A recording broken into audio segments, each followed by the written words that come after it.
So I'm back with another vlog. Doesn't necessarily mean that I'll be able to do this as often as I used to, but like I said, I'm going to try to get down my thoughts when I can. So this video is going to be about the path to positive thought and a lot of things within, a lot of things outward that might be affecting you within, and a lot of the stuff that I was talking about before. Essentially, I guess you could just call it spirituality, whatever, a lot of those concepts, but things that I used to be embarrassed to talk about before. I want to kind of touch on topics that I was always attracted to, but for some odd reason it was almost as if I was ashamed to talk about it. That sounds strange, I know, but even a lot of dogma would kind of get me tangled up in missing the real message, but nonetheless I was still attracted to a lot of these messages. It very much interested me. So I want to touch a little bit more on that and kind of clarify a few things.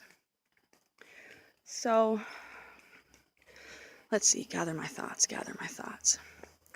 Things that I used to be embarrassed about talking about, concepts like the God within and a more loving nature, light, love, all that stuff. I want to try to refrain from calling it crap and demeaning it and really just pulling away from it, because that's not what I'm trying, and it's taken me a while to realize why I'm attracted to these messages and these concepts.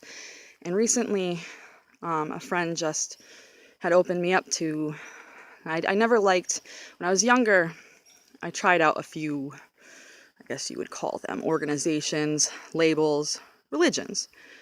And in my teenage years, I was very much attracted to Wicca, a lot of earth magic. I called myself a pagan, but really, I didn't consider myself to be part of any one religion, though I was very interested in witchcraft, and it led me to a more spiritual path.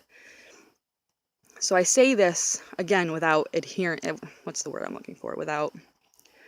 I'm not trying to label myself, because that never feels good, but I'm just going to say what a friend taught me, that recently I was told that, and tell me what you think about this, that a pantheist is a spiritual atheist.